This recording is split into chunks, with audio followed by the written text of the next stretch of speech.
Hola, buenas tardes a todos y todas. Yo soy Francisca Skoknich, soy la directora de la Escuela de Periodismo de la Universidad Diego Portales y hoy es nuestro segundo día de Escuela Internacional de Verano. Quiero dar la bienvenida a Diego Salazar, nuestro segundo profesor de estos talleres. Diego es periodista peruano, actualmente radicado en México, y es también editor. Su trabajo ha aparecido en algunos de los medios más importantes del mundo, como el New York Times, El País, Foreign Policy, The Washington Post, Letras Libres, Playboy, Ojo Público, Etiqueta Negra y otros. Yo lo conocí cuando escribió un libro que se llama No hemos entendido nada. ¿Qué ocurre cuando dejamos el periodismo a merced de un algoritmo? Y para que vean los fans que soy, tengo hasta el merchandising. Este libro se publicó en Chile el año pasado por Debate, lo encuentran en librerías, lo recomiendo mucho, seguro que van a quedar con ganas de leerlo después de este taller. Nosotros lo damos a leer a nuestros estudiantes y es un aporte a la reflexión del rol del periodismo en estos días. Diego ganó el 2018 el Premio Nacional de Periodismo en Perú en la categoría reportaje y escribe regularmente sobre periodismo y industria de medios en un blog que se llama como su libro, nohemosentendido.nada.com. Bienvenido, Diego. Hola, ¿cómo están? Muchísimas gracias por la invitación. Es un placer poder, hablar con todos ustedes. Hace mucho que no voy a Chile y al menos de esta manera poder estar presente. Les quiero pedir, evidentemente, a aquellos que se sientan cómodos. Es un poco raro esto de hablar a pantallitas en oscuras o fotos, así que los que quieran encender su cámara para poder verlos mientras hablamos, pues por mi parte va a ser mejor. Creo que es más fácil espero que la clase, el taller, la conversación pueda ser bastante interactiva y podamos conversar. Entonces, para mí es mejor si les puedo ver la cara. Pero bueno, de nuevo, es completamente a discreción de ustedes, como se sientan más cómodos. Voy a hacer una pequeña introducción con una presentación en la que voy a explicar algunos conceptos que luego que me servirán para seguir avanzando. De nuevo, mi intención, y espero que me ayuden en ese empeño, es que la clase sea una conversación, sea interactiva, que conversemos, que si tienen preguntas, dudas, etcétera, me las trasladen y las podamos solucionar, desarrollar, explicar o incluso discutir en estas 2 horas que vamos a compartir. Eh, Me tratan de tú, por favor. Ya sé que estoy un poco mayor que ustedes, pero por favor, toda la confianza del mundo. Les voy a compartir una pequeña presentación, si me dan un segundo. Todavía están llegando más. A ver. Le cambié un poco el nombre al curso, a ver si les gusta.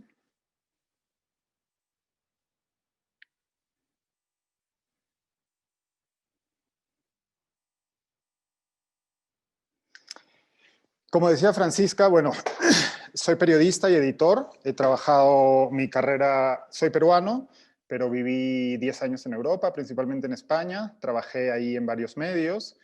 Eh, Buena parte de los primeros años de mi carrera lo transcurrieron allá.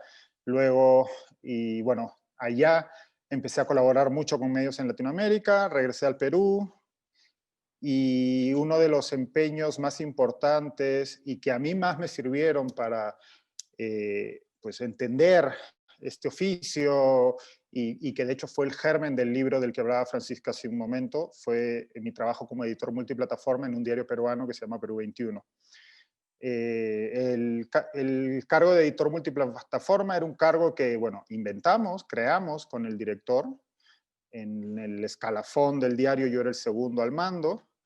Y esto fue en el año 2014 y el cargo y el nombre tenían una intención de convertir ese diario, que era un diario que había nacido en papel, que era un diario relativamente joven, pero que había nacido en papel a inicios de los años 2000, y teníamos una vocación de generar estas sinergias entre pues, lo que se producía para el papel, lo que se producía en ese entonces online, y esta introducción puede parecer un poco tonta, pero en ese entonces todavía, y en realidad son solo hace 6 años, todavía había esta cuestión de estamos produciendo para el papel, o en realidad el papel es lo serio y lo digital es lo más, es lo menos serio, ¿no? Eh, el periodismo de verdad es el que se puede leer en un periódico impreso o en una revista o en un libro, y muchas veces los periodistas o los editores responsables de medios seguían mirando, y por ridículo que parezca, esto todavía es el caso en algunos sitios, con cierta desconfianza a lo que se produce para el digital, ¿no? Esto es, por supuesto, una tontería. Hoy en día, todo el periodismo, salvo pues contadísimas excepciones, tantas que casi no se me ocurre ninguna, se produce para el mundo digital, ¿no? Y puede que tenga un reflejo en el mundo offline, en una edición impresa, pero el producto está concebido en origen para que sea consumido, para que sea distribuido y consumido principalmente en digital, ¿no? Al punto de que pues, los medios más prestigiosos del mundo, se me ocurren ahora mismo el New York Times y el The New Yorker, suelen publicar, contrario a lo que hacen muchos otros medios, ¿no? Que es, no, guárdate la exclusiva para el kiosco, ¿no?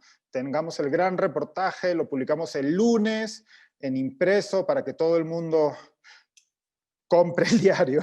¿No? Me da risa que alguien pueda pensar que la gente compra un diario impreso, pero bueno. Mientras que estos grandes medios, cada vez que tienen una exclusiva o un gran reportaje, un gran escándalo, etcétera, pues suelen publicarlo a veces incluso con hasta 2 días de antelación en el digital, ¿no? Y de hecho esto se hace pensando en que publicar primero en digital va a generar una reacción, y esa reacción hará que la historia crezca aún más, ¿no? Y esto es algo que, pues, por las caras que veo, ustedes son relativamente jóvenes, al menos más que yo, pero esto es algo tremendamente nuevo. Los cambios que han ocurrido en nuestro oficio, en nuestra industria, son extremadamente recientes. En mi libro yo pongo el hito en el año 2006. Por supuesto, esto es motivo podemos discutirlo, pero yo uso el año 2006 porque el año 2006 es el año en que nace Twitter, el año en que Google News se convierte en una herramienta oficial de Google, hasta ese momento era un producto en beta, y el año en que Facebook se transforma en lo que Facebook es hoy, ¿no? Hasta ese momento Facebook había nacido el año anterior, pero durante su primer año y un poco más, Facebook no era sino una suerte de anuario digital en el que todos construíamos un perfilito y teníamos que ir a ese perfil para saber lo que esa persona estaba posteando. No existía el newsfeed, ¿no? Que hoy en día es pues la interfase principal de Facebook, y sobre todo Facebook no había salido de las aulas universitarias todavía, ¿no? Facebook, como saben, y habrán visto todos la película, me imagino, de Social Network, pues nace en Harvard, primero como una herramienta para uso de los alumnos de la universidad, de ahí salta a otras universidades, de ahí a usuarios en Estados Unidos y de ahí al resto del mundo, ¿no? Entonces, les comento esto porque estamos en el año 2021 y el hito del cambio radical de nuestra industria yo lo sitúo en el año 2006, ¿no? La industria de medios, como la conocemos hoy en día, pues no tiene ni 15 años. Acaba de cumplir 15 años o está por cumplir 15 años, ¿no? Ni siquiera ha llegado a la mayoría de edad. Entonces, todo este universo en el que vivimos hoy en día es bastante joven y bastante reciente, y eso hace que todavía, pues, todos los ciudadanos de a pie, pero también los periodistas y las personas que tienen a su cargo medios de comunicación nos manejemos con cierta incertidumbre, ¿no? Y no hayamos terminado de comprender el universo en el que nos movemos, ¿no? Eh, Esto, por supuesto, tiene consecuencias. Que no seamos conscientes a estas alturas de la multitud de cambios que han ocurrido y de que muchas veces hayamos sido renuentes a aceptar esos cambios o hayamos querido aferrarnos a usos del pasado o hayamos malinterpretado eh, los cambios que producía la aparición primero de lo digital, ¿no?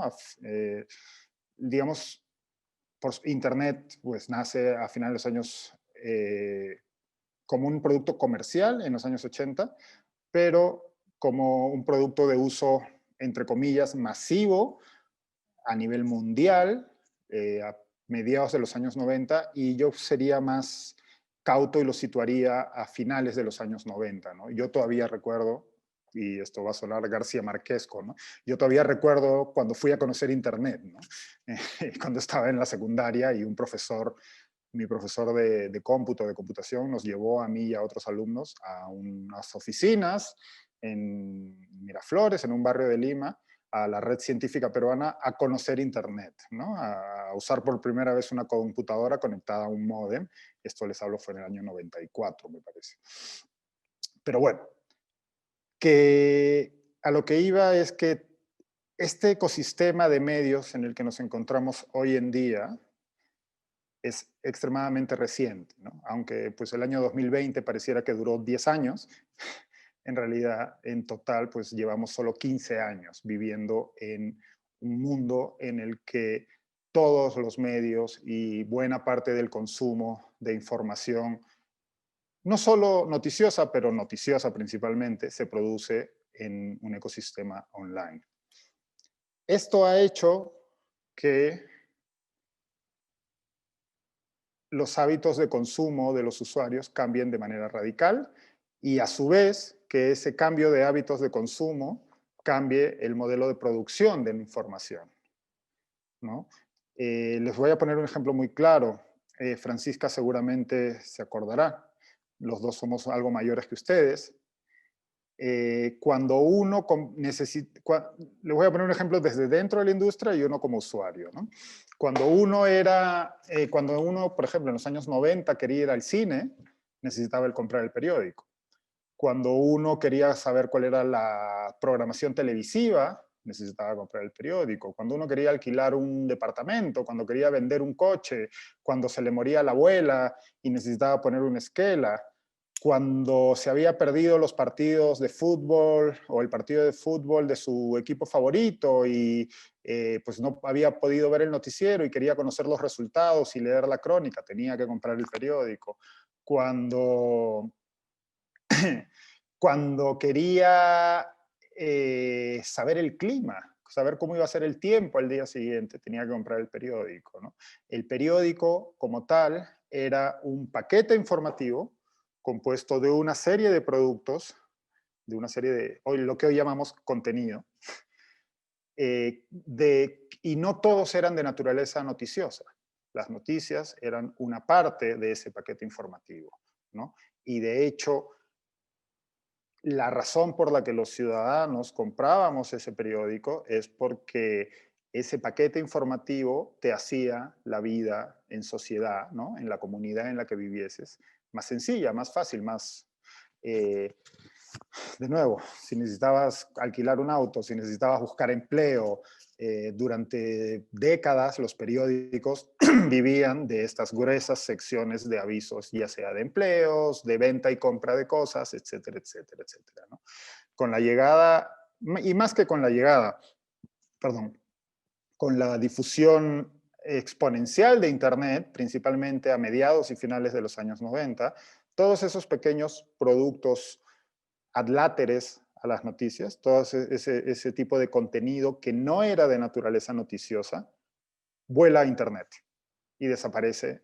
Bueno, no desaparece, tarda mucho tiempo, de hecho, todavía en desaparecer, perdón, del diario, del paquete informativo que comprabas en un kiosco, pero vuela a Internet y no solo se hace gratuito, sino que se hace muchísimo más eficiente y de más fácil acceso, ¿no? Entonces, esto hace que los periódicos y, bueno, y la industria noticiosa en general sufriera un golpe tremendo.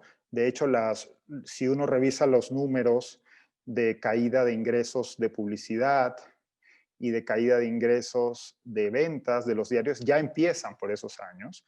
Evidentemente, el golpe final se asesta muchos años después, cuando Google y Facebook pasan a dominar el mercado de anuncios digitales, ¿no? Pero, ¿por qué les comento esto? Porque en medio de ese proceso de ajuste y de cambio, los responsables de medios digitales toman una decisión que a la larga resultará fatal, y es distribuir de forma gratuita el contenido que producían para el impreso. En un inicio, las páginas web de los diarios y de las revistas, etcétera, no eran sino repositorios de aquello que se publicaba previamente en el impreso, ¿no? Cuando escribí el libro conversé con muchas personas que habían vivido esta transición en redacciones en distintos países del mundo. Y era muy curioso porque en todas partes la secuencia de hechos era muy similar y el relato era muy parecido, ¿no? En todas partes, de pronto un día aparecen estas computadoras conectadas a Internet y el director, el gerente, etcétera, explica pues que hay que empezar a utilizarlas y le asigna a normalmente 2 o 3 chicos, por lo general eran hombres, que eran los que sabían de informática, que empiecen a investigar y a decidir qué iban a hacer con eso. Así empiezan a surgir las páginas web de los diarios. En Estados Unidos esto es en los primeros años 90, en el resto del mundo entre el 95, 98, 99. Y esas primeras páginas no eran sino un repositorio, ¿no? En donde solo se colocaba aquello que se producía. Pero ¿qué hizo esto a la larga? Esto a la larga hizo que los usuarios nos acostumbrásemos a que esa información que se producía y por la que antes pagábamos en un kiosco se convirtiera en de acceso gratuito y se convirtiera en un bien commodity disponible para todos en Internet. Cuando a eso se le suma, en el año 2006, la aparición primero de los blogs, a principios de los años 2000, los blogs, Tumblr, etcétera, y luego ya redes sociales, esto lo que hace es, entre comillas, democratizar la producción de contenido, ¿no? Si bien hasta hace relativamente poco solo podían producir y distribuir contenido debido a las enormes barreras de entrada que existían, pues los medios de comunicación, a partir de los años 2000, con la eclosión de Internet y con la difusión masiva de estos programas para producir contenido online, todos nos volvemos productores de contenido. Las redes sociales lo que hacen es ese contenido lo equiparan. Y esto es por diseño. En Facebook, en Twitter, en Instagram, el contenido que produzco yo, el contenido que produce cualquiera de ustedes, el contenido que produce el New York Times, el contenido que produce la BBC, el Mercurio, el Comercio, CNN, ESPN, etcétera, etcétera, etcétera, tienen la misma jerarquía. Y esa desaparición de la jerarquía es un cambio radical. Y es un cambio radical porque al equipararse todo lo que se produce en digital y al estar disponible para su distribución a través de redes sociales, los medios pierden o perdemos, ¿no? Aquellos que todavía trabajamos en medios, perdemos el monopolio de la distribución de información y con ello el monopolio de la atención de la audiencia. Hasta ese momento, los medios contaban con un pequeño monopolio, por lo general monopolios asociados a una localidad.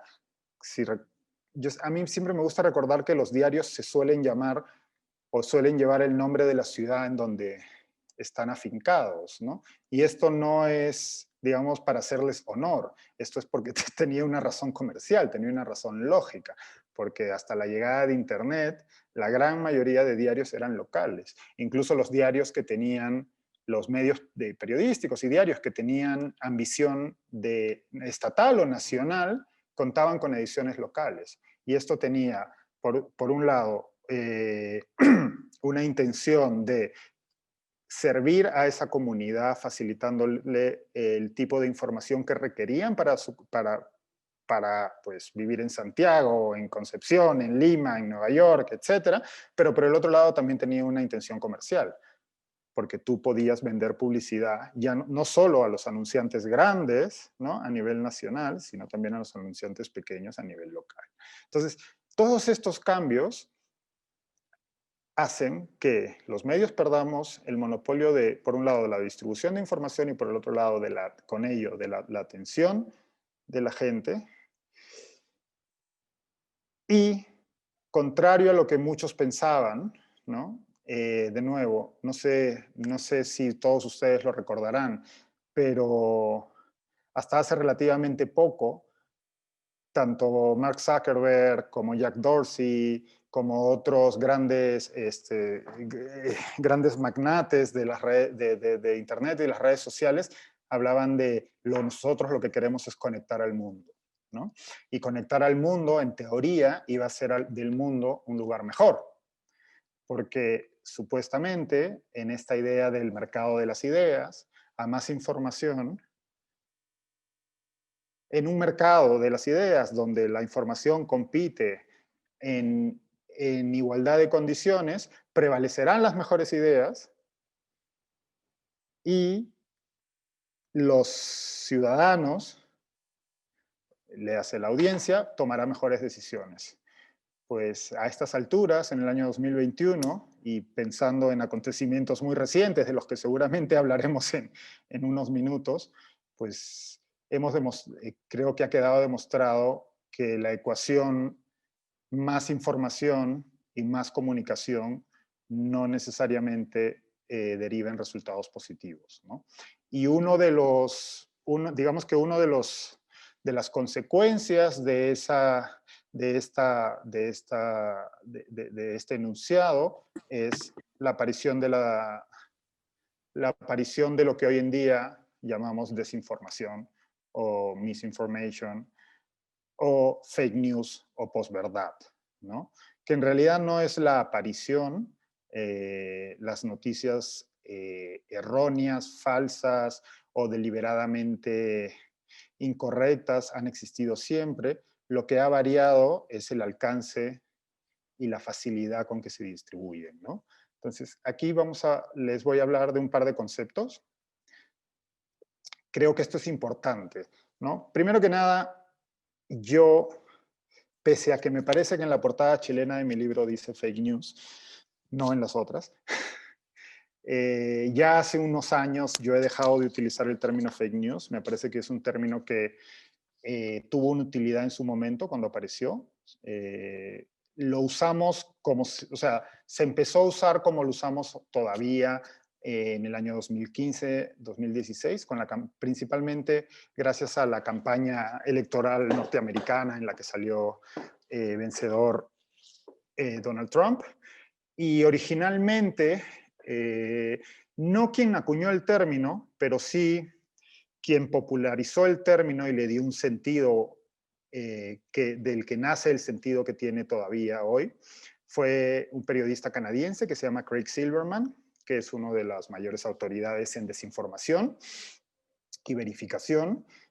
Y Craig escribió un artículo que fue ampliamente difundido en el que descubrió que había unos muchachos adolescentes que vivían en Macedonia y en otros países de Europa del Este y que habían descubierto que podían sacarle la vuelta a los algoritmos de SEO, de Google y de Facebook y de otras redes sociales, y podían generar muchísimo dinero creando noticias falsas o fake news, ¿no?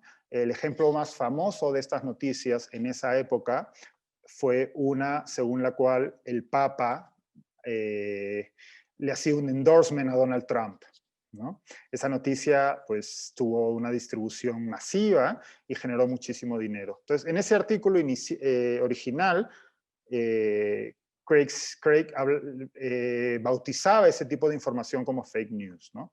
Luego, como todos saben, el término ha ido adquiriendo distintas connotaciones y, de hecho, por obra y gracia de Donald Trump, el término fake news se ha convertido en un epíteto que se lanza a cualquier tipo de información o incluso de medio o de periodista que produce información que es del disgusto de ese político en particular, ¿no? Entonces, es un término que yo creo que tuvo una utilidad en un inicio, pues, que llamó la atención sobre un fenómeno que hasta ese momento no tenía nombre y que estaba ocurriendo y que ha tenido enormes consecuencias, pero creo que a estas alturas es un término que ha sido vaciado de sentido y que ha sido apropiado pues, por los principales, por personalidades que se encuentran entre los principales difusores de información, de desinformación, ¿no? Entonces, me gusta a mí este cuadro, es de Claire Wardell, que es otra experta en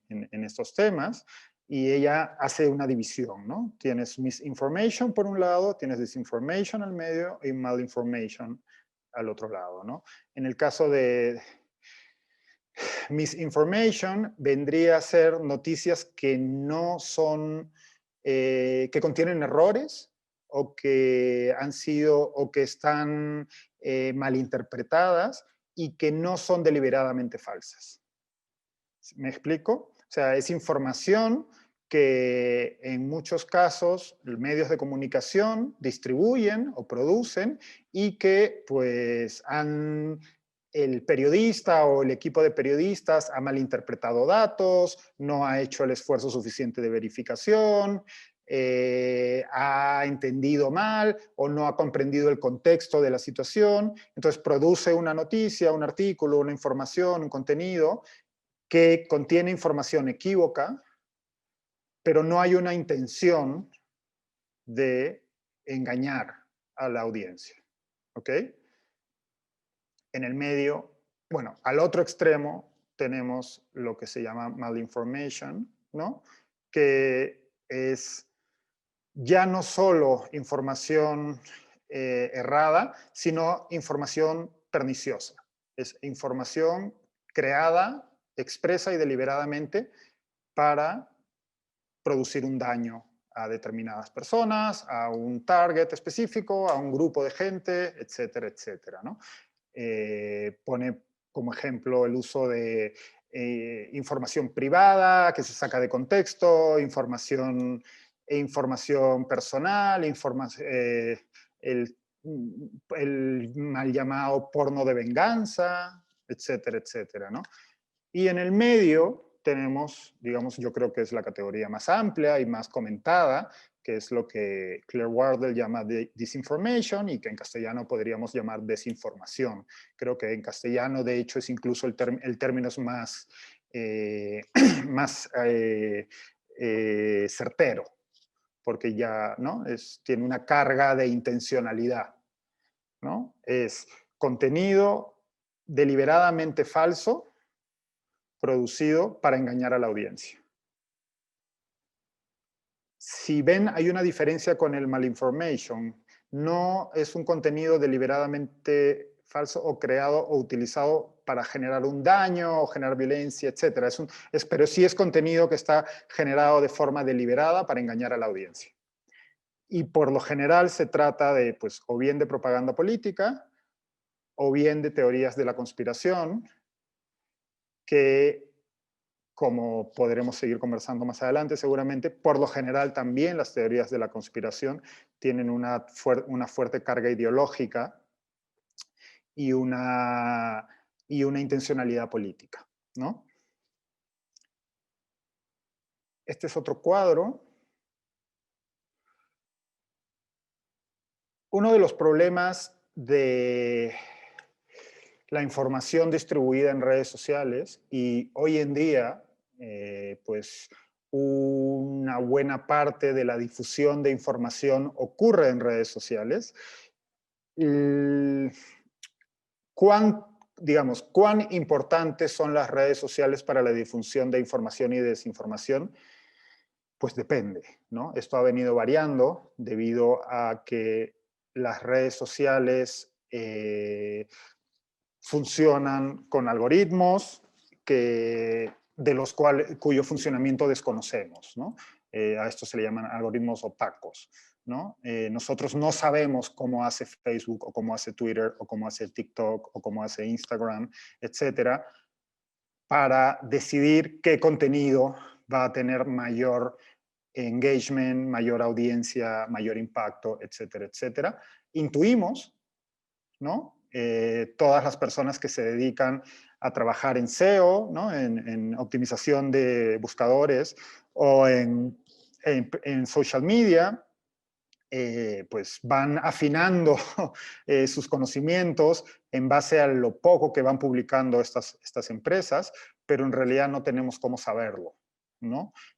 Hace poco leía un informe en el que, no recuerdo el nombre ahora, me van a disculpar, pero era un informe que, por ejemplo, era un informe empírico, por supuesto no habían podido comprobar que esto sea así, pero en base a un informe utilizando una serie de sujetos, habían logrado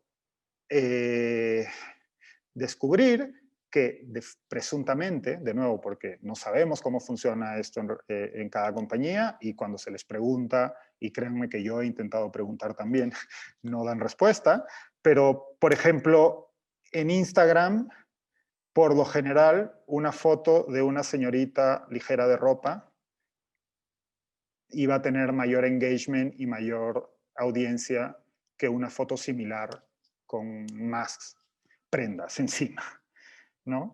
Entonces, de nuevo, cuando se les consulta o se les inquiere o se les acusa a las compañías de redes sociales, lo suelen negar que esto sea así, pero hay una cosa que no debemos olvidar. Cuando hablamos de algoritmos, por suerte esto está cambiando, pero hasta hace muy poco, cuando hablábamos de algoritmos, parecía que estábamos hablando de una mano divina, ¿no? De un deus ex machina, ¿no? Y no tenemos que olvidar que en realidad los algoritmos no son sino órdenes digitadas por un ser humano o por varios seres humanos, ¿no? El código, los algoritmos, en realidad no son sino instrucciones para que una computadora o varias computadoras se comporten de determinada manera.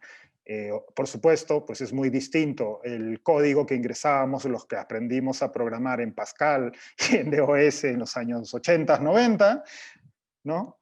A lo que puede hacer hoy en día una computadora, pero no deja de haber una mano humana detrás siempre, ¿no? Entonces, si una red social, por ejemplo, ¿no? Hay un periodista del New York Times, se llama Kevin Roose, y él lleva un registro diario a través de una herramienta del propio Facebook que se llama CrowdTangle, que les invito a utilizar, es muy útil. A través de esta herramienta, Kevin Roose lleva un registro diario y él lo publica en su cuenta de Twitter todos los días, cuáles son los contenidos que más han sido compartidos en Facebook, al menos en cuentas públicas, ¿no? Porque, de nuevo, debido a los múltiples escándalos en temas de privacidad que ha habido, en cuanto a Facebook, y sobre todo a partir del caso de Cambridge Analytica, tanto Facebook como Twitter, etcétera, pues han ido redoblando esfuerzos para garantizar, entre comillas, la privacidad de sus usuarios. Y entonces, hoy en día es más difícil saber qué se comparte en Twitter o qué se comparte en Facebook de lo que era hace unos años, ¿no? Pero Kevin Roose, por ejemplo, utilizando una propia herramienta de Facebook, puede ver y lleva este registro que entre los 10 contenidos más compartidos y que producen más engagement en Facebook todos los días, la gran mayoría suelen ser noticias basadas en desinformación y alineadas con o bien sites de ultraderecha o sites afines al presidente Donald Trump, ¿no? Entonces, que eso sea así implica, eso no es así por casualidad. El algoritmo beneficia ese tipo de contenido, ¿no? Es lo mismo que ocurre en YouTube, por ejemplo. Yo creo que de un tiempo a esta parte, si revisan mi libro, esta es una de las cosas de las que yo me arrepiento en el libro, de no haber llegado a tiempo. Todavía no le prestábamos tanta atención a YouTube cuando yo terminé el libro. Y es en los últimos 2 años en el que YouTube, que se ha mostrado como, por un lado, una de las principales fuentes de información, sobre todo en gente joven, y es uno de los, es una de las herramientas online cuyo algoritmo es más opaco y del cual se ha comprobado que siempre tiende a llevarte a ese contenido más extremo, ¿no? Les pongo un ejemplo. Hace unos meses yo estaba realizando una investigación porque en el Perú, como en todos los países del mundo, en medio de la pandemia había... Espera, creo que había alguien pidiendo entrar. Perdóname un segundo. No. En medio de la pandemia...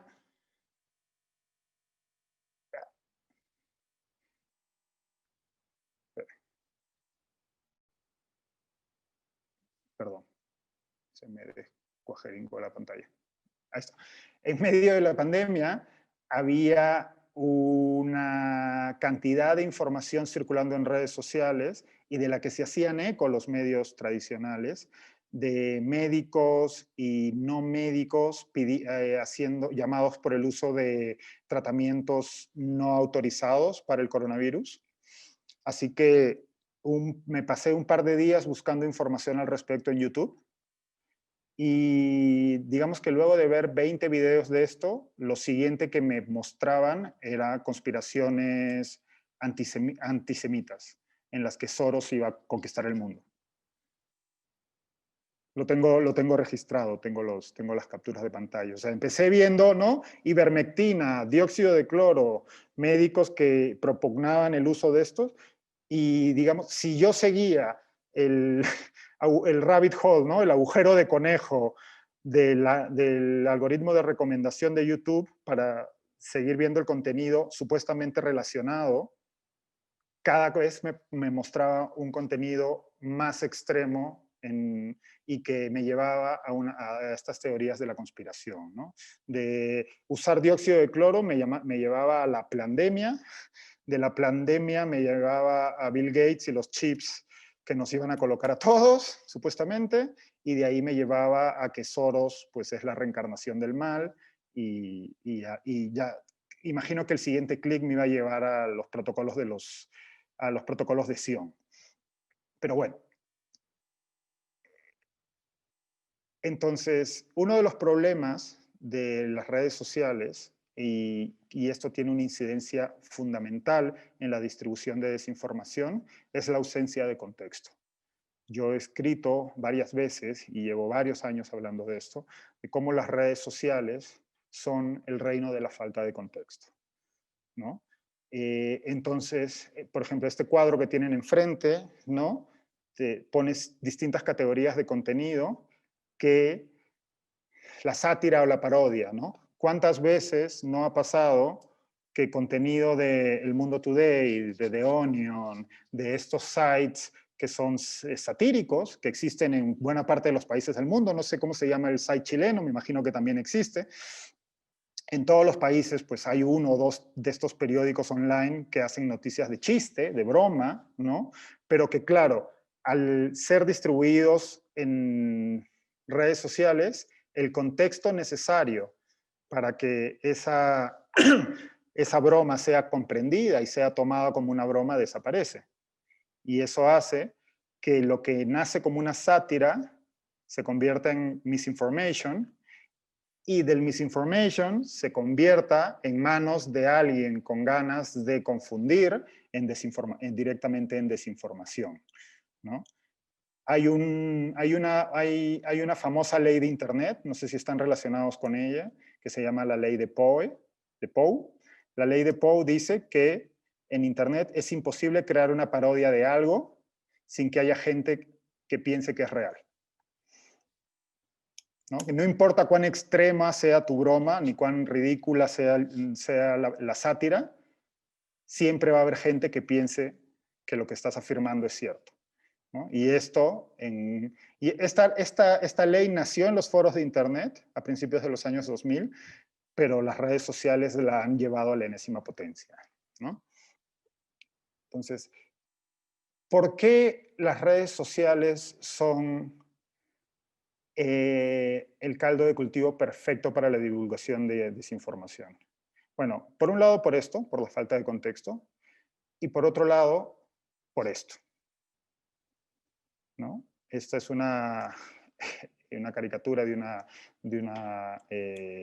viñetista muy famosa, Signe, ahí se me dio el nombre ahorita, del diario del Philadelphia Inquirer, ¿no? Y es básicamente, ¿cómo sabes si una historia de noticioso es verdad, ¿no? Y el otro le responde mirando su teléfono, pues si estoy de acuerdo con ella es verdad, ¿no? En Internet y en redes sociales se produce un efecto que se ha denominado, bueno, ay, se me dio el nombre, Dios.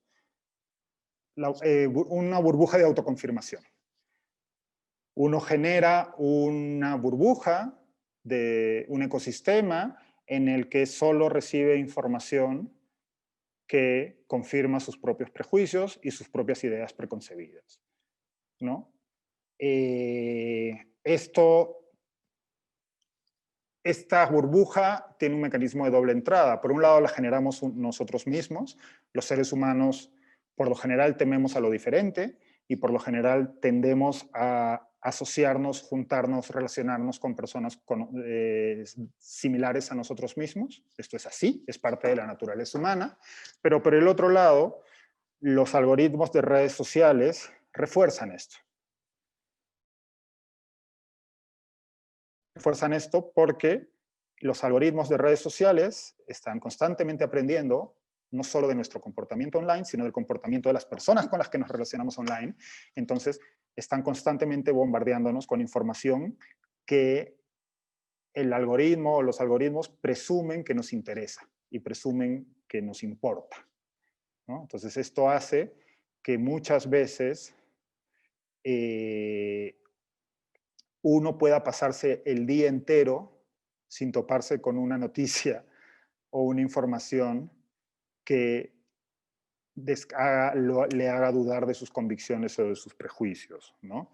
De hecho, cuando uno ya ha entrado en esta dinámica de autoconfirmación de prejuicios, cuando es expuesto a información que contradice esos prejuicios, lo que suele ocurrir es que eso lo radicaliza.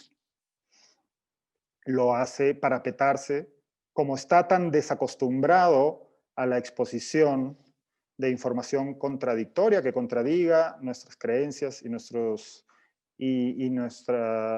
prejuicios, cuando finalmente o de casualidad somos expuestos a este tipo de información, lo que hacemos es parapetarnos en nuestra esquina del cuadrilátero, ¿no? Y defendernos y volvernos más agresivos,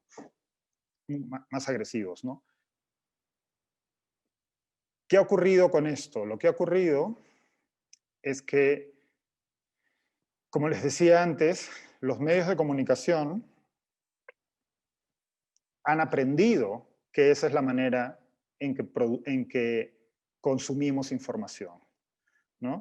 Los medios de comunicación, evidentemente, tienen una vocación por tener el mayor alcance posible. No solo por un asunto de exposición, sino por un modelo de negocio. Hasta hace relativamente poco, y esto todavía recién está cambiando, los medios de comunicación tenían un modelo de negocio basado única y exclusivamente en anuncios, ¿no? El diario en papel, para volver a retroceder unos años a la prehistoria, el diario de papel era relativamente barato en todos los mercados en donde estaban presentes estos productos, porque estaba subvencionado, porque la finalidad de vender el diario no era ganar dinero vendiendo el diario, sino era captar una masa ingente de usuarios, una audiencia suficientemente grande para que poder vender la atención o alquilar la atención de esa audiencia a los anunciantes que querían poner delante de esa audiencia los productos o servicios que querían ofertar. Perdón. Cuando esto se traslada a Internet, durante mucho tiempo, al inicio de los años 2000, todos caímos presa del sueño de la audiencia infinita, ¿no? Ya no el diario El País de España, del que, por ejemplo, esta información es, ya no solo iba a ser leído por las personas que viviesen en Madrid o en Barcelona o en alguna otra ciudad española, podía ser leído por cualquier persona que hablase español en el mundo, ¿no? Entonces, presumimos, aquellas personas que trabajábamos en la industria de medios, y sobre todo las personas del lado del negocio, que esa audiencia infinita no iba sino a multiplicar al infinito el dinero de publicidad. Con lo que no contábamos, por un lado, es con la paradoja, una paradoja fundamental, y es que, a diferencia de lo que ocurría en el mundo offline, en donde los medios de comunicación eran dueños de eran dueños de su stock de espacios publicitarios, ¿no? Cuando uno era publisher o gerente de un periódico impreso, sabía perfectamente cuántos espacios publicitarios tenía la edición del día, y si hacían falta más, se imprimían más páginas. Y si por A o B había una retracción del mercado, una contracción del mercado, y ya no había tanta demanda por esos espacios publicitarios, se podían imprimir menos páginas o se podía producir más contenido noticioso que supla eso y eso para no perder dinero, ¿no? ¿Qué ocurre en Internet? En Internet el stock de espacios de avisos publicitarios es infinito. A cada página vista es un espacio publicitario potencial. Entonces, ¿qué ocurre cuando trasladas la masa de dinero que existía? Porque además la cantidad de dinero que se gasta en publicidad no aumenta exponencialmente porque haya más espacios publicitarios. Por lo general, esa masa se mantiene constante, evidentemente al hilo de los vaivenes del mercado, ¿no?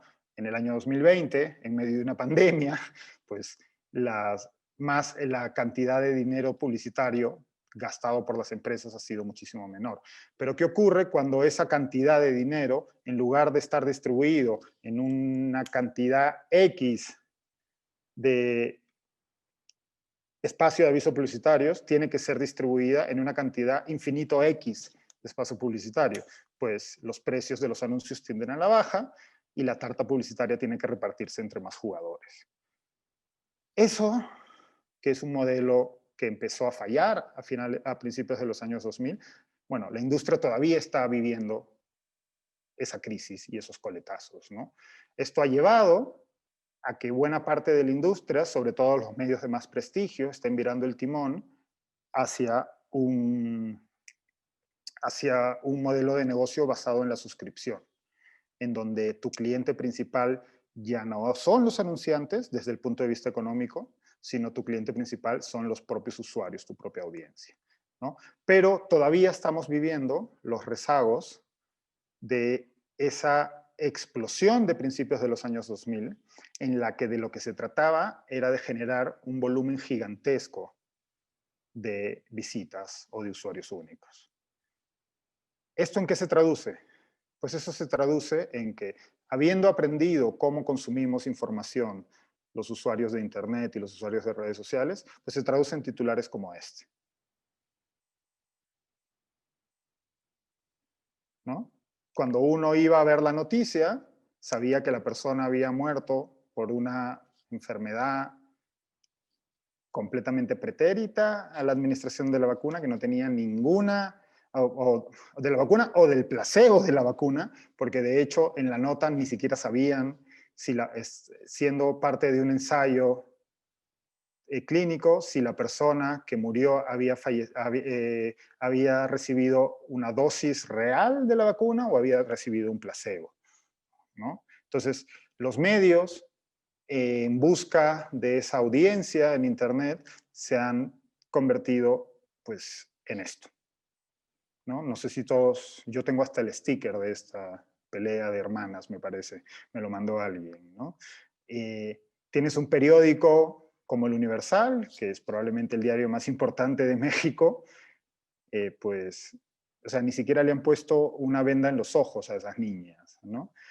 Pero además, a mí cada vez que ocurre algo como este caso, en el que me llama la atención un absurdo, ¿no? El ridículo que supone ir a pescar a redes sociales un contenido que se ha hecho viral en redes sociales para reciclarlo y volverlo a escupir o, ¿no? o vomitar hacia las redes sociales, ¿no? Es como, ¿por qué pretendes que un contenido que ya está siendo distribuido de manera exponencial en redes sociales te va a generar tráfico a ti cuando ya lo ha visto todo el mundo? Y en el camino, lo único que consigues es dilapidar tu marca. Porque, ¿qué hace uno como lector que quiere información de calidad cuando se encuentra con contenido de este tipo en un diario como El Universal? Pues, o esto, ¿no? Les hablaba antes de la desinformación y de la misinformation, ¿no? En los últimos años, todos los bueno, los periodistas y los medios de comunicación hemos sido muy críticos de las redes sociales. De hecho, nuestra aproximación hacia la industria de Internet y principalmente hacia las redes sociales ha cambiado de manera radical. Hasta hace relativamente poco, todos queríamos ser BuzzFeed, ¿no? Y descubrir la gallina de los huevos de oro gracias a Facebook. Mientras que hoy en día hay una mirada muchísimo más crítica, más dura, más escéptica respecto a lo que ocurre en redes sociales, ¿no?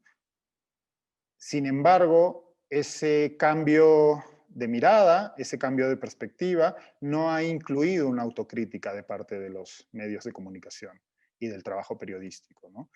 Y yo, bueno, soy periodista, buena parte de mi trabajo de los últimos años pasa por el análisis de la industria y del trabajo periodístico, y a mí, si bien me preocupa la desinformación, me preocupa más cómo muchas veces los medios de comunicación servimos de cámara de eco o de amplificador de esa desinformación, ¿no?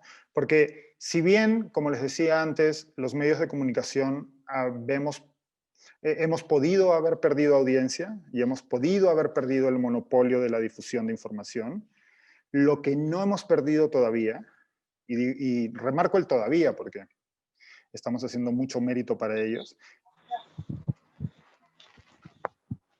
es esa capacidad de amplificación de la información, ¿no? Cuando...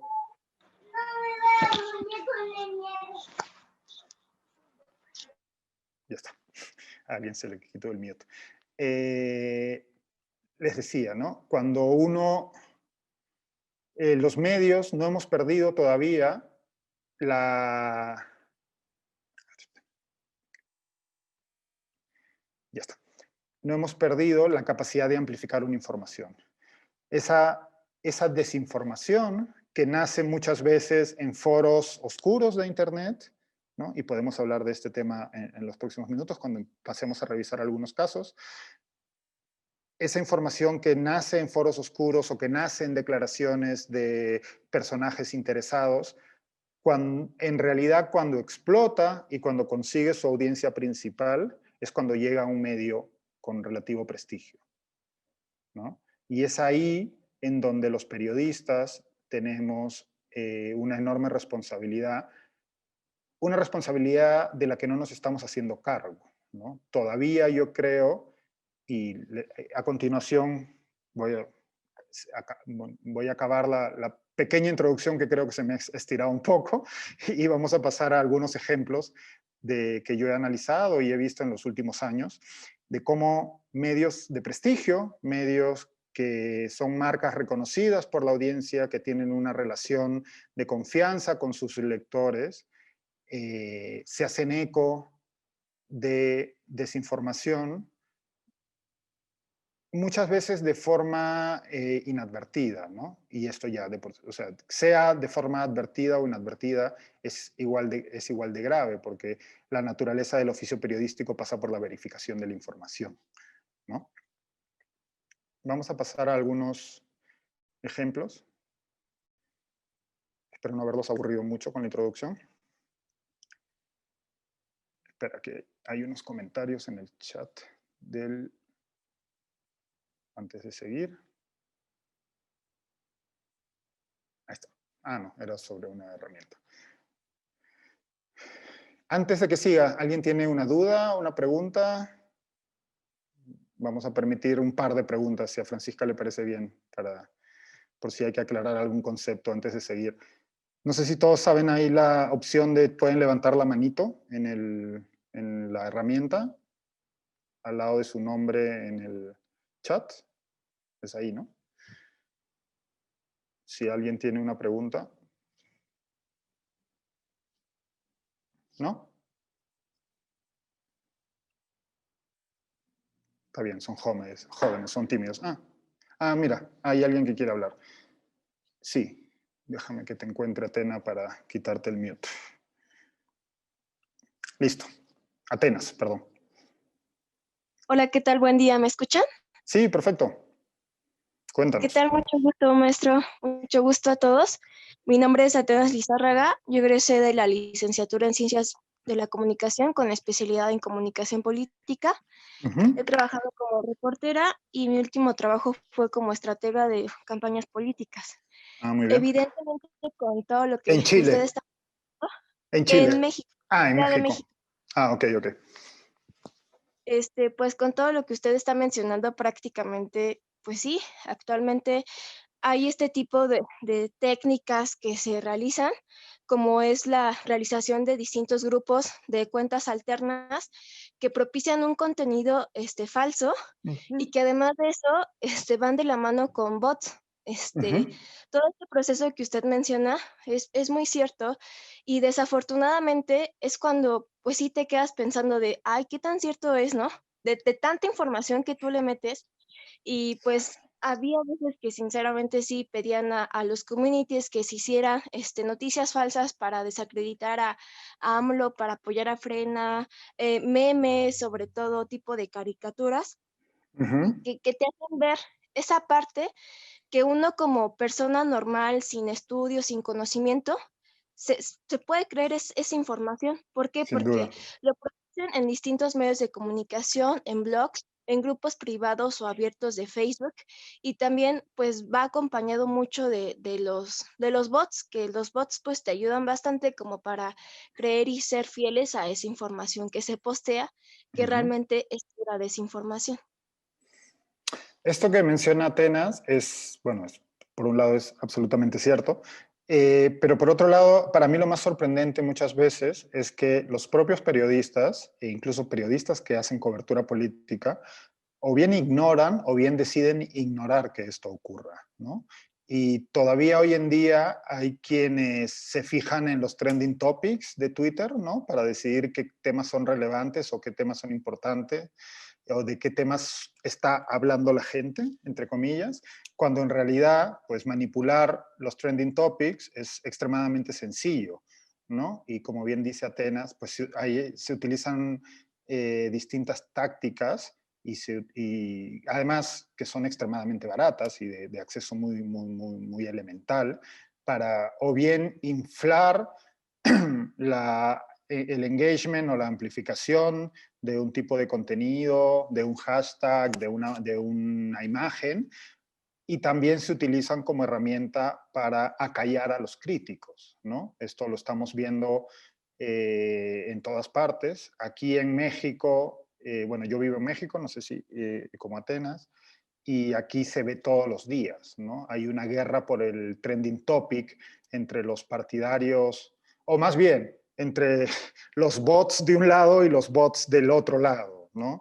Sí. Cada vez cada vez que hay una crítica o un reportaje que señala la corrupción de gobiernos pasados, por ejemplo, estoy poniendo un ejemplo X, pues rápidamente hay una avalancha de usuarios, ¿no? En España, cuando yo vivía en España le llamábamos huevitos, ¿no? Porque eran los usuarios que no tienen imagen de foto de icono, perdón. Pero bueno, hoy ya no es así, hoy ya lo hacen de otra forma. Y lo mismo cuando ocurre lo contrario, ¿no? Cuando hay una información, una denuncia contra el gobierno del actual presidente López Obrador, pues rápidamente también hay un ejército de bots de su lado, pues para defenderlo, etcétera, etcétera. Y esto, pues no solo ocurre en México, esto está ocurriendo en todas partes y tiene una incidencia muy particular cuando se trata de campaña electoral, ¿no? Siendo que pues cada vez más vivimos en campañas electorales perpetuas, ¿no? Los gobiernos hoy en día viven en campañas electorales constantes que en realidad no acaban nunca. ¿Alguien más tenía una pregunta antes de pasar a ver algunos casos? ¿No? Vale, pues déjenme un segundo y les comparto. Miren, a propósito de lo que mencionaba Atenas, les quiero compartir antes de un caso que yo no trabajé, pero que creo que es bastante interesante y que incide en el punto que les mencionaba hace un momento, y es que a mí me preocupa, de nuevo, en general me preocupa la desinformación y me preocupa cómo se distribuye la desinformación y el impacto que tiene, pero me preocupa de una manera particular y quizás más personal cómo los periodistas contribuimos a la amplificación y difusión de esa desinformación. Les voy a compartir un caso brevemente y lo podemos comentar. Esta es una nota que publicó a finales de año el New York Times. La corresponsal del New York Times en México consiguió una serie de documentos que demostraban que el responsable de la lucha contra la pandemia en México, el doctor López-Gatell, había distorsionado una serie de datos en sus comunicaciones con la alcaldesa de la ciudad, aquí se llama jefa de gobierno de la Ciudad de México, con el fin de retrasar la declaratoria de semáforo rojo, ¿no? El gobierno nacional en México hace ya varios meses diseñó un sistema de semáforo para indicar cuál era la gravedad de la situación de la pandemia en cada localidad, ¿no? Entonces tenía semáforo verde, semáforo amarillo, semáforo rojo, ¿no? En México, en los últimos meses, entre octubre y noviembre, pues había la broma recurrente de que ya se nos habían acabado la paleta de amarillos, perdón, de naranjas en la Ciudad de México, porque no querían decretar el semáforo rojo, ¿no? Cuando era por todo sabido, y esto bastaba hablar con médicos que estaban en primera línea, trabajando en los hospitales, que la pandemia, que la gravedad de la situación en la ciudad estaba de nuevo escalando, que se estaban agotando las camas en los hospitales, que las incidencias de resultados positivos, de muertes, etcétera, eran todos números al alza, ¿no? Entonces, el New York Times consiguió esta documentación que demostraba que en un oficio, una comunicación oficial entre el gobierno nacional y el gobierno local, se habían variado unas cifras porque supuestamente el sistema este de semáforos lo que hacía era adjudicabas una serie de valores a distintos ítems y categorías, y eso te daba como resultado un número, y ese número determinaba si estabas en el semáforo, en qué color del semáforo, ¿cierto?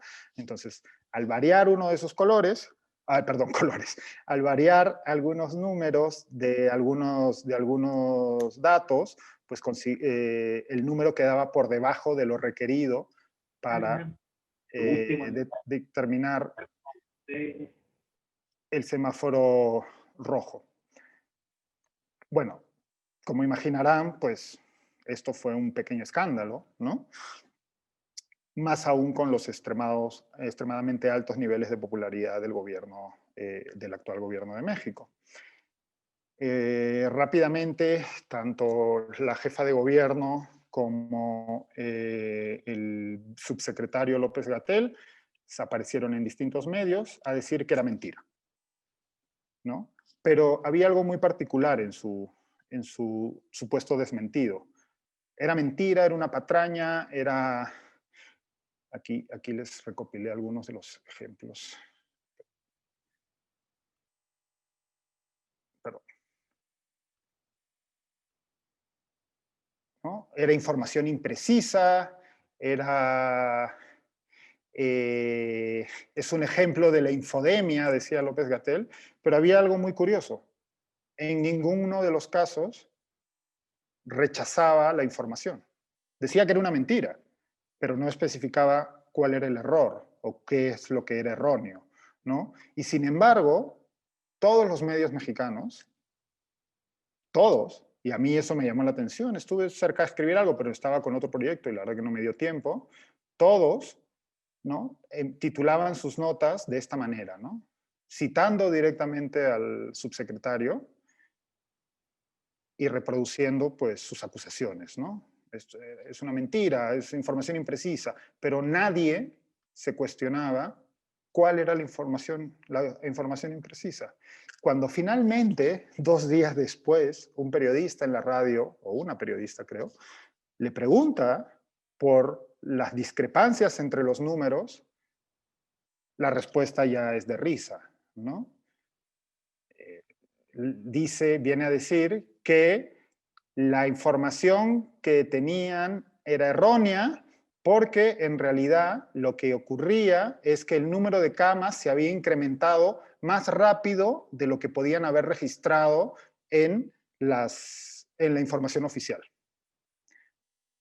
Entonces, claro, por supuesto era una ridiculez, pero a lo que voy es, ninguno de los medios durante 2 días se cuestionó, o sea, todos reproducían la acusación de mentira de parte del gobierno, pero ninguno se cuestionaba qué es lo que estaban diciendo que era mentira. Y durante 2 días esto bastó, al punto de que el escándalo pues, se difuminó rápidamente, ¿no? Y pasamos al siguiente escándalo de turno, porque bueno, hoy en día vivimos en un ciclo noticioso en el que hay escándalos cada 12 horas, básicamente, ¿no? Pero esto es un ejemplo de cómo los medios han renunciado en buena medida y de forma bastante lastimosa a verificar la información que comparten y que difunden. O sea, había una información original, el reportaje está publicado, las bases de datos están publicadas.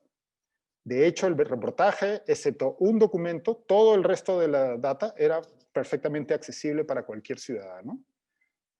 La autoridad política dice que todo esto es una mentira y los medios replican que es mentira y ya está, ¿no? Y se acabó el chiste. Les voy a mostrar otra cosa.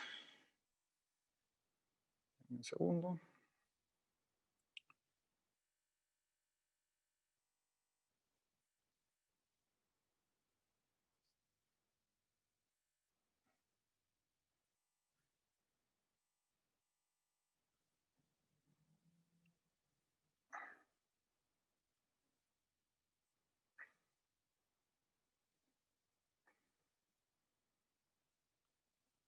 Perdónenme. Sí.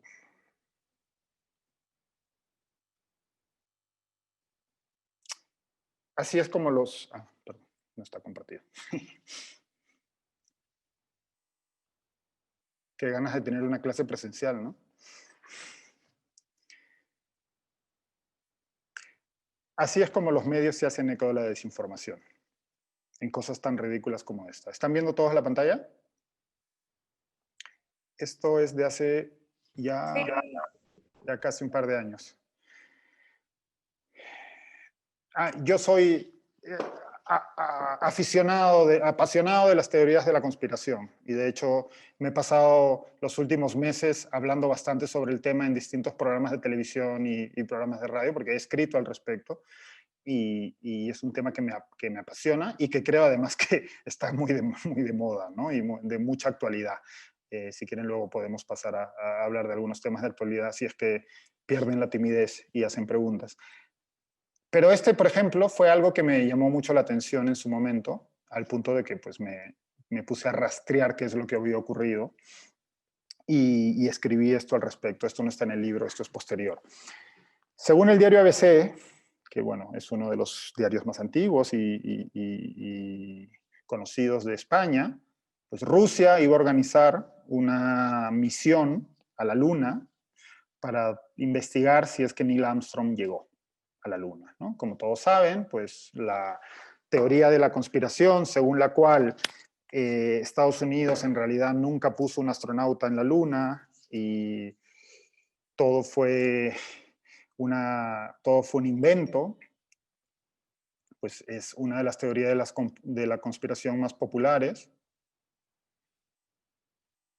Y esto tiene muchos años, ¿no? Pero bueno, que en el año 2018, pues de pronto, y además citando al director de la Agencia Espacial Rusa, un diario del prestigio y del legado de ABC, pues publicase lo me llamó la atención, porque además lo publicaba en la sección ciencia, ¿no? Lo cual era maravilloso. Entonces me puse a investigar. Yo no sé ruso, lastimosamente, y me puse a investigar al respecto. Porque no era solo el ABC, eran muchos diarios en español que habían publicado al respecto, ¿no? ¿Qué es lo que descubrí? Y el trabajo, una de las cosas que yo hago cuando lidio con desinformación y escribo al respecto, y esto lo pueden ver si revisan el blog o si revisan mi libro, es, a mí me interesa demostrar que en la gran mayoría de casos, por supuesto esto no es el 100% de las veces así, pero en la gran mayoría de casos, los medios no podrían no haber compartido o difundido desinformación si es que hubieran hecho algo tan sencillo como su trabajo. ¿Y cuál es el trabajo de un periodista? El trabajo principal de un periodista es la verificación de la información. Uno no puede publicar aquello que no haya sido capaz de verificar, ¿no? Digamos, la tarea más esencial del trabajo periodístico es la publicación de hechos ciertos, hechos que son verificables y comprobables. Cuando uno publica algo de lo que no ha podido verificar, o tiene que explicar y señalar por qué lo está haciendo. Y tiene que explicar, porque evidentemente el periodismo es una epistemología, es una manera de conocer la realidad. Y como tal tiene unas limitaciones. Y hay cosas que no podemos saber, o que no ha pasado el suficiente tiempo para conocer, o pues te topas con fuentes o con documentos que es imposible de obtener, etcétera, etcétera, ¿no? Entonces, pero cuando uno no es capaz de verificar algo, tiene que ser transparente con la audiencia y tiene que explicar por qué. Y en muchas de las veces, de hecho, esa incapacidad para verificar algo debería detener la publicación de la información. Pero bueno, vivimos hoy en día en un mundo, como les explicaba antes, en el que pues, han variado la manera de consumir y de producir información. Así que muchas veces pasan cosas como esta. ¿Qué es lo que había ocurrido? Me puse a investigar en medios rusos, ¿no? Perdí creo que un día y medio en esto. Y me topé primero con esto. Esto no fue en un medio ruso, esto fue en la agencia Associated Press, que es la agencia noticiosa más importante de Estados Unidos, en donde ya el titular te decía que lo que te estaba diciendo ABC pues no era tan cierto, ¿no? Te decía que con una sonrisa, ¿no?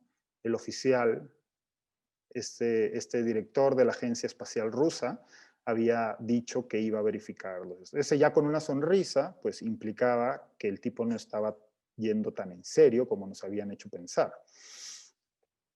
Pero decidí ir más allá. Había un video, vi el video, pues lastimosamente yo no sé ruso, así que tuve que usar unos subtítulos muy malos que encontré. Y luego me topé con cómo habían informado del hecho. Esto había ocurrido en una reunión en la que estaba el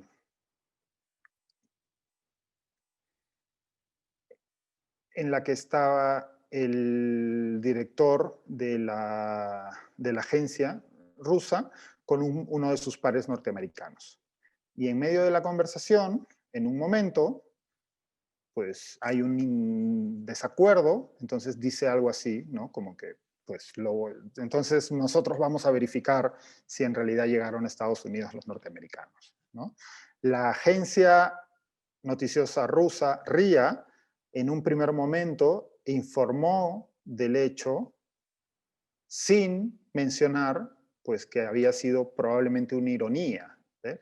Al punto de que luego tuvo que desdecirse la agencia y explicar que pues había sido un chiste. Y de hecho, un responsable de comunicación, un representante de Roscosmos, de la Agencia Espacial Rusa, lo dice con esas palabras, ¿no? Esto fue un chiste, para que no quede ninguna duda. Pero días después de que pues para los rusos ya había quedado claro que esto era un chiste, para los medios en español, distintos medios, el principal de ellos, el diario ABC, lo estaba publicando como si fuese una realidad. Y entonces con esto estaba, por un lado, amplificando una teoría de la conspiración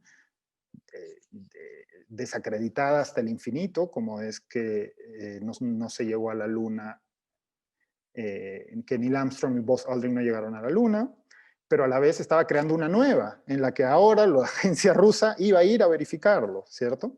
Bueno, como suele ocurrir en estas cosas, fue muy divertido, porque bueno, yo publiqué este artículo, y momentos después, el diario ABC hizo esto, que les muestro aquí. Agregó esas comillas a confirmar en su titular, y agregó en la bajada, con el subtítulo de la noticia, que parecía ser una broma, ¿no?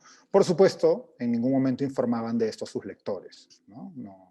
Eso es otro de los problemas que todavía aquejan a muchos medios, y es la absoluta falta de accountability, la falta de